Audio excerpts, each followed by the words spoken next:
Today, Gracie and I will be teaching you about stoichiometry, which is from Unit 7. We will be showing you some vocabulary and examples, and I hope you enjoy. To start off with the Unit 7, we're going to go over some vocab. Stoichiometry is a way to mathematically determine the amount of product that can be produced in a chemical reaction. The mole measures the amount of substance we have, and it also is a way for chemists to mathematically measure atoms and molecules without counting each individual atom. Mole ratios are conversion factors derived from a balanced chemical equation. They are used to convert from moles of one substance to another. And for mole ratios, we use the coefficients from our balanced equation. Theoretical yield is the maximum amount of product that can be made, and the actual yield is the measured amount of product actually produced in the lab. And then it's actual yield over theoretical yield times 100 for percent error. To start off with our one-step stoichiometry conversion, we have how many moles of H2O can be formed from 12 moles of O2. So we're going to start off our chart with the given, which is 12 moles of O2. And then we're trying to find moles of H2O.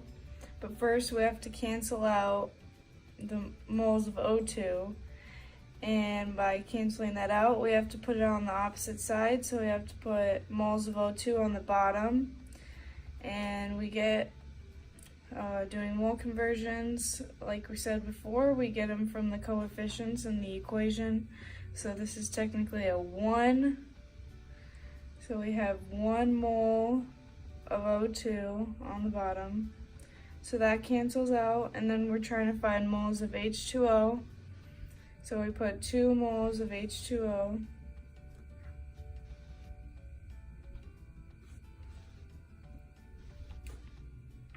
And then you just multiply the top and divide by the bottom.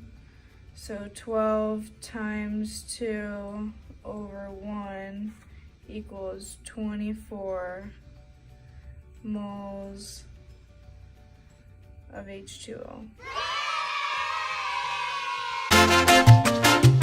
Start off our chart the same as we did with the one step. So how many grams of lead sulfate will be needed to make 50 moles of LiNO3? So we're going to start off with our 50 moles.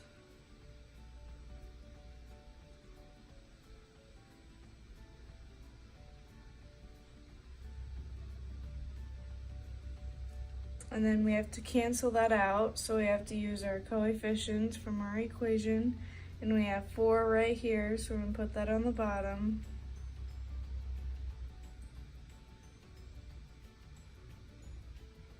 And then lead sulfate is over here. We only have 1 of that, so we put 1 mole.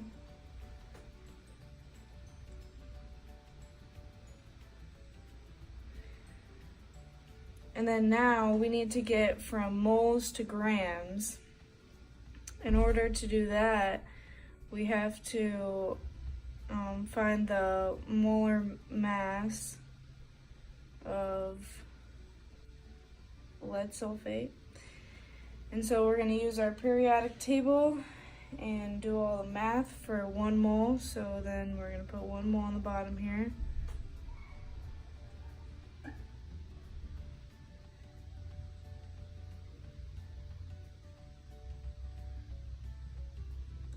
And for lead, we have a molar mass of 207.2.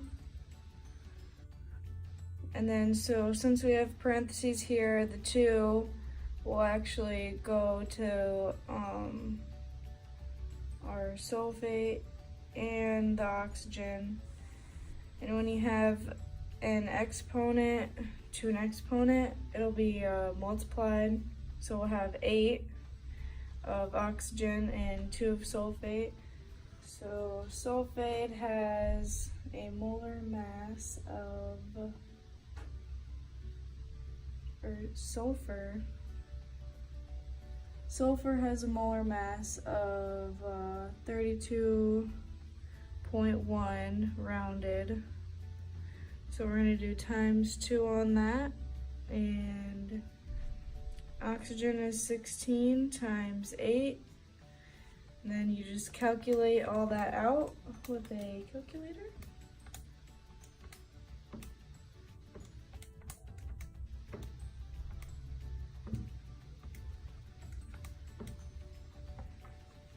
And there you go. So you get 399.4 grams. And then we're going to multiply the top numbers and then divide by the bottom numbers.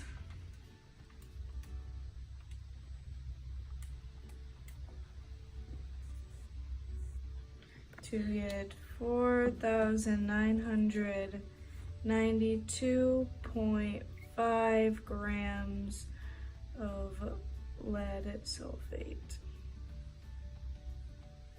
And that's our answer.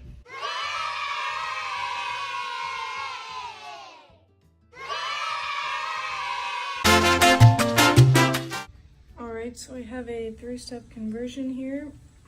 And the question asks how many molecules of O2 are needed to produce 25.4 grams of H2O.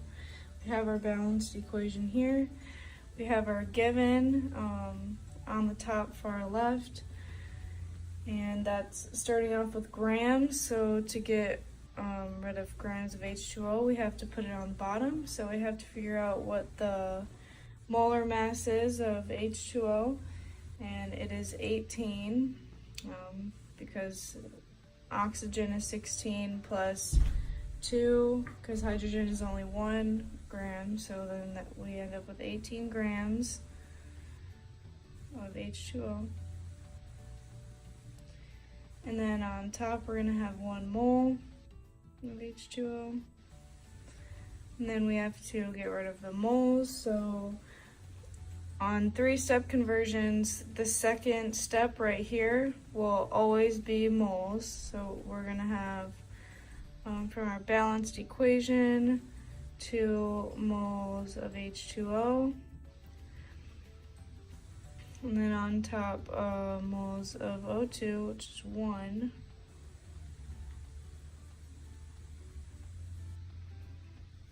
And then we have to get from moles to molecules. So we're going to have 1 mole O2. And then down here at the bottom, 1 mole equals 22.4 liters, 6.02 times 10 to the 23rd, or just molar mass. So we've done molar mass, so we don't need this. But for molecules, we will need 6.02. You can do E23 in your calculator to make it easier. That'll be of O2. And then we're just gonna multiply 25.4 times 6.02 e to the 23 divided by 18 times 2. And the E button is right here. So you press second and then E right there. Our answer is going to be 4.25 e to the 23 molecules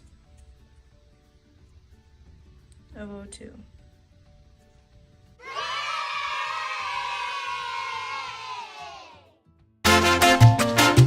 So our last concept is limiting reactants.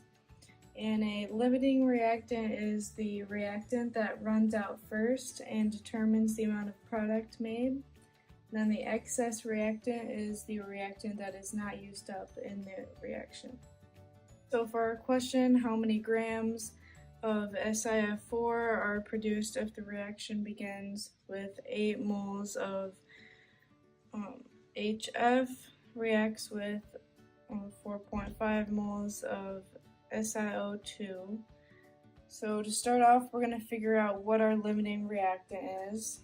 we're going to start off with the 8 moles of HF over what's in the equation, which is 4.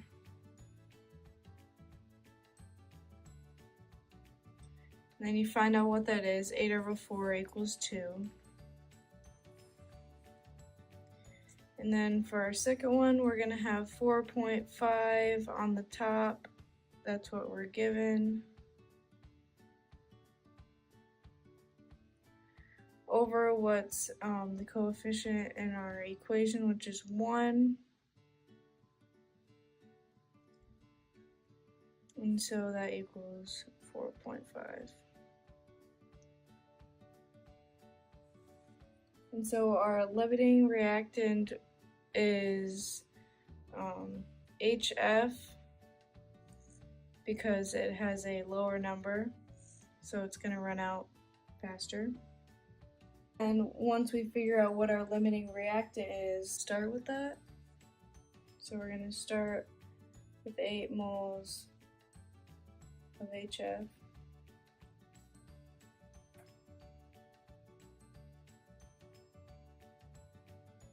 And then we gotta, we're trying to find grams of SiF4, so we're gonna get rid of the moles.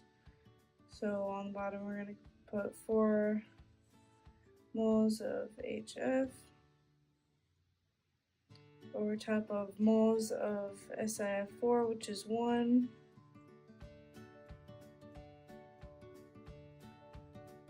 And then we have to get rid of moles to get grams, so we're going to put 1 mole on the bottom here.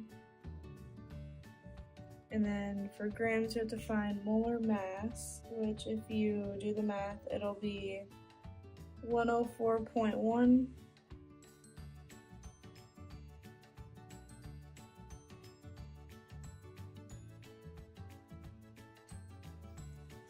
And then we're just going to multiply 8 times 104.1 divided by 4 to get our answer in grams, which is 208.2 grams of SiF4.